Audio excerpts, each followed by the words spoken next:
The craft I picked was knitting a scarf. I chose this craft for a few reasons. I've been familiar with this craft ever since I was a child, but never quite mastered it. This craft holds sentimental value with me because my Nana, that has since passed, used to spend hours trying to teach me. As a very active child, my Nana had the creative idea that knitting would calm me down and get me to sit still. It did, but not for long.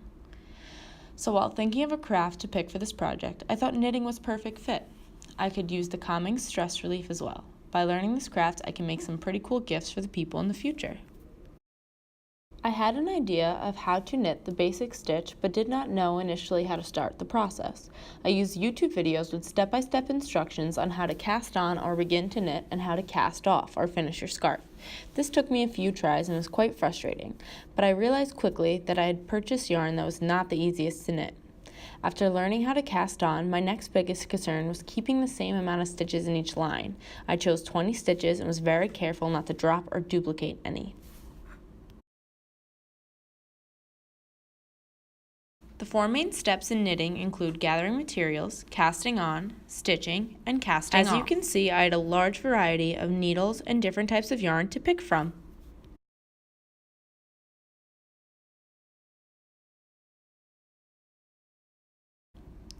To learn how to cast on, I use YouTube step-by-step tutorials. The first step was creating a slip knot.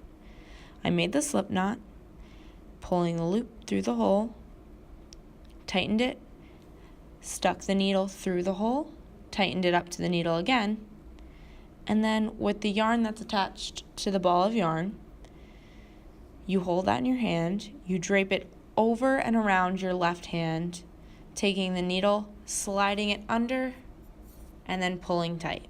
You can see as I pull it tight. Each time you do that, it creates 1 stitch. I did this until I had 20 stitches. The large majority of this craft is the part where you stitch. In this video, it shows the basic stitches it takes to make the majority of the scarf. Right now, I am reattaching another ball of yarn because I ran out. It just took a simple knot, made sure it was tight, pulled it tight, and then I continued stitching. When you stitch it through the scarf, the knot basically disappears into the scarf, and you can't even tell where it was.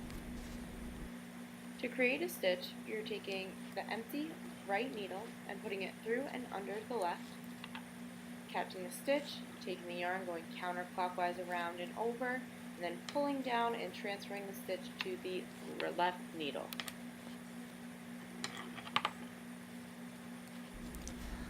You continue stitching the 20 stitches to and from each needle until you get to your scarf length that you would like.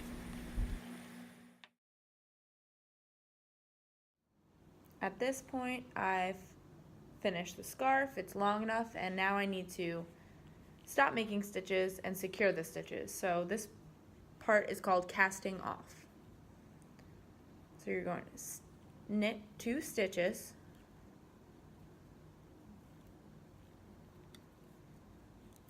and then you hold on to the excess yarn and you take the first stitch you knit and you pull it over the second stitch. That way it kind of brings it down, and now you have 1. So then you go and you stitch another one,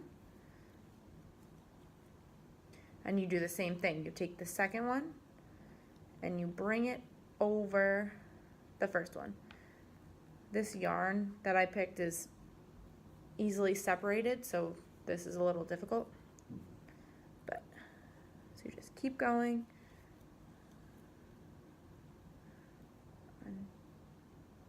So the ending of casting off wasn't there, so now I have cast it off and I have 3 stitches left. So when you get to the end, continuing to take the second stitch, still doing the same thing, and now with the last stitch you now only have 1 needle. Taking the last stitch, bringing it over, now leaving 1 loop. So everything's all clear except for this 1 loop. So you take the rest of your yarn and you make a knot with it. And this knot secures all of the stitches in place, and that's how you cast off. I would say that knitting got easier as I became more familiar with it. In the beginning, when I was using YouTube videos step by step to figure out how to cast on, I thought it was going to take me a while to get the hang of it. But as I kept at it, I became more fluent and the movements became more natural. The more I knit, the more stress relieving it was, and I began to enjoy my time knitting. One step I found difficulty with was step 5, the process of casting on specifically.